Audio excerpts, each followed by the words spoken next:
تو جنت کی نعمتیں صرف ناموں کا لفظی اشتراک ہے، وہ نعمتیں اور ہوں گی، یہ نعمتیں اور ہیں. اور یہاں یقیناً ہم یہ بات کریں گے، یہ سب مخلوق ہے، دنیا کی نعمتیں مخلوق ہیں، دنیا کے پھل مخلوق ہیں، جنت بھی مخلوق ہے، جنت کی نعمتیں مخلوق ہیں. جب مخلوقات میں یہ قاعدہ موجود ہے، ناموں کا اشتراک ہے، حقیقت کچھ اور ہے. کیلا دنیا کا بھی ہے، کیلا جنت کا بھی ہوگا، انار دنیا کا بھی، انار جنت کا بھی ہوگا.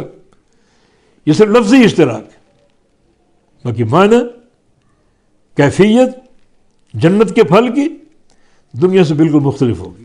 نبی علیہ السلام کی حدیث ہے، اللہ فرماتا ہے کہ اعددت فیہا لعبادی ما لا عین رأت ولا اذن سمعت ولا خطر علی قلب بشر، کہ میں نے اس جنت میں اپنے بندوں کے لیے وہ کچھ تیار کر رکھا ہے جو نہ کسی کان نے سنا، نہ کسی آنکھ نے دیکھا، اور نہ کسی دل میں ان کا تصور.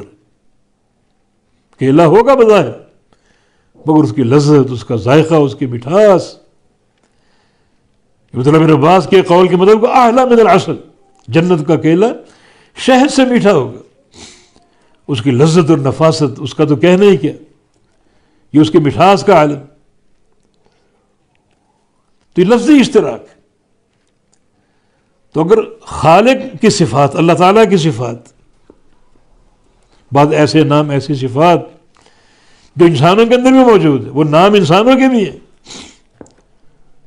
اللہ تعالیٰ کا حی ہونا، زندہ، انسان بھی زندہ، مخلوق بھی زندہ. اللہ تعالیٰ کا سمیع ہونا، بصیر ہونا، سننے والا اور دیکھنے والا، انسان بھی سنتا، انسان بھی دیکھتا. یہ بہت لفظی اشتراک ہے، تشبیہ کا کوئی شائبہ نہیں. تشبیہ کا بت اپنے ذہن سے نکال دو. مخلوق کس طرح سنتی ہے، کس طرح دیکھتی ہے، اس کی حیات کیسی ہے، وہ مخلوق کے مطابق ہے. اللہ تعالیٰ کا دیکھنا، اللہ تعالیٰ کا سننا، اللہ تعالیٰ کی حیات، یہ اللہ کے شایان شان. تشبیہ کا کوئی سوال نہیں. نام اگر آگے وہی جو مخلوقات کے ہیں تو محض یہ لفظی اشتراک ہے. حقیقی اور معنوی اعتبار سے بڑا فرق ہے. جو فرق خالق اور مخلوق کے مابین ہے، وہی فرق خالق اور مخلوق کے اسماء کا ہے، اور وہی فرق خالق اور مخلوق کی صفات کا ہے.